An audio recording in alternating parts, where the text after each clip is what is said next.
میرے دوستو رات کی اس تاریکی میں تمہیں جہاں جانا ہے چلے جاؤ، اور یہ فوج جس وقت دیکھے گی کہ تم میرا ساتھ چھوڑ کے جا رہے ہو بڑی خوشی سے تمہیں راستہ دے دے گی۔ اور دیکھو اس کے علاوہ ایک بات اور کہہ دیتا ہوں، میں جوانان جنت کا سردار ہوں، میں جنت کی ضمانت بھی لیے لیتا ہوں۔ ہماری اور آپ کی زندگی کی تمنا کیا ہے؟ یہی تو کہ ہمارے اعمال کو اللہ قبول کر لے، ہم اچھے کام کریں تاکہ ہمیں جنت مل جائے۔ حسین کہتے ہیں میں جنت کی ضمانت لیتا ہوں، مالک جنت کے طور پہ میرا ساتھ چھوڑ کے چلے جاؤ۔ خدا کی قسم کربلا میں زندگی جتنی ذلیل نظر آتی ہے کہیں نہیں نظر آتی۔ حسین زندگی بانٹ رہے ہیں اور اصحاب حسین کہتے ہیں اے آقا یہ ممکن ہے کہ ہم آپ کے بعد زندہ رہیں۔ ایک جملہ اور آپ نے کہا ہے، کہا میرے دوستو روشنی میں تمہیں جاتے ہوئے شرم اگر حائل ہو رہی ہے تو لو چراغ بجھائے دیتا ہوں، چراغ بھی بجھائے دے رہا ہوں، اور دوستو جاؤ تو میرے عزیزوں میں سے ایک ایک کا ہاتھ پکڑ لو اور اپنے ساتھ چلے جاؤ، یہ صرف میرے خون کے پیاسے ہیں۔ مگر ہاں عزیزو تاریخ کا یہ فقرہ ہے کہ اصحاب حسینی کھڑے ہو گئے، اے آقا کیا یہ ممکن ہے؟ جناب زہیر کا جملہ ہے، اے فرزند رسول ایک زندگی کی بات کیا ہے؟ اگر ہمیں 70 مرتبہ قتل کیا جائے، ہماری لاشوں کو جلا کر کے ہماری خاک کو ہوا میں منتشر کر دیا جائے، اس کے بعد بھی ہم آپ کا دامن نہ چھوڑیں گے۔ ہاں عزیزو بس میں نے اپنے بیان کو تمام کیا۔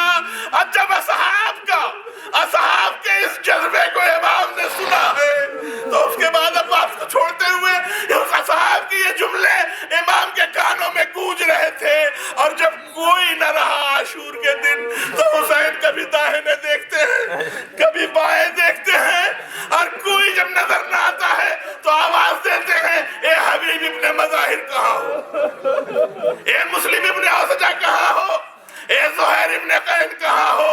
ارے تمہارا امام تمہیں آواز دے رہا ہے۔ حسین اپنے دوستوں کو آواز دیتے ہیں اور کٹی ہوئی گردنوں سے آواز آتی ہے اے فرزند رسول موت نے مجبور کر دیا ہے ورنہ پھر ہم آپ کی نصرت کے لیے۔ عزیزان گرامی ایک مرتبہ دوستوں کو آواز دینے کے بعد زمین کربلا کے میں کھڑے ہو کر امام نے ایک مرتبہ پھر آواز بلند کی ہے، حل من ناصر ینصرنا۔ امام نے ایک مرتبہ پھر آواز استغاثہ بلند کی ہے، اور آپ کے 3 جملے ملتے ہیں تاریخ میں، کوئی ہے جو میری مدد کو آئے، کوئی ہے جو مجھے بچائے، اور اس کے بعد ایک فقرہ ہے ارے کیا کوئی ہے جو حرم رسول اللہ کی حفاظت کرے؟ کوئی آواز نہیں آتی۔ میں کہوں گا اے مولا یہ کسے آواز دے رہے ہیں؟ حسین کی یہ آواز، یہ حسین کی آواز کسے، میں کہوں گا مولا کسے دے رہے ہیں؟ اب نہ خیمے میں کوئی ہے جو آپ کی مدد کو آئے، اس لیے کہ شیرخوار بھی آپ کے آواز استغاثہ پہ آ کر کے میدان میں شہید ہو چکا ہے۔ اب نہ فوج اشقیہ میں کوئی حر ہے جو آپ کی آواز پہ آئے۔ عزیزوں میں سمجھتا ہوں حسین کی یہ آواز صبح قیامت تک آنے والی نسلوں کے لیے ہے کہ آواز دے رہے ہیں حل من ناصر ینصرنا، کوئی میری مدد کرنے کے لیے آیا ہے جو میری مدد کو آئے۔ اے عزیزو یہ آواز ہمارے لیے تھی، گویا مقصد یہ تھا کہ قیامت تک پیغام حسینی کو پہنچاتے رہے۔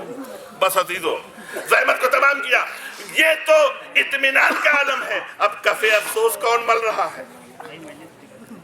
واقعے کے بعد کفِ افسوس کس نے ملا ہے؟ قیدی قید ہو کے چلے گئے، کوفہ اور شام کے بازاروں اور درباروں میں پھرائے گئے، اہل بیت رسول کی حتک حرمت کی گئی، مگر تاریخ کا کوئی فقرہ نہیں ملتا کہ کسی نے اپنے کیے پر افسوس کیا ہو۔ ہاں یزید کا جملہ یہ ضرور ملتا ہے کہ اے ابن مرجانہ تو نے یہ کیا کر ڈالا۔ یہ کفِ افسوس یزید مل رہا ہے، حسین یا حسین کے گھر والے نہیں مل رہے ہیں، اور یہی نہیں یہ کفِ افسوس آج بھی یزیدی مل رہے ہیں۔ ارے حسین اور حسینی تو آج بھی ہائے حسین کی آواز بلند کر کے حسین کی آواز استغاثہ کا جواب دے رہے ہیں۔ ہاں عزیزو جب کوئی نہ رہا،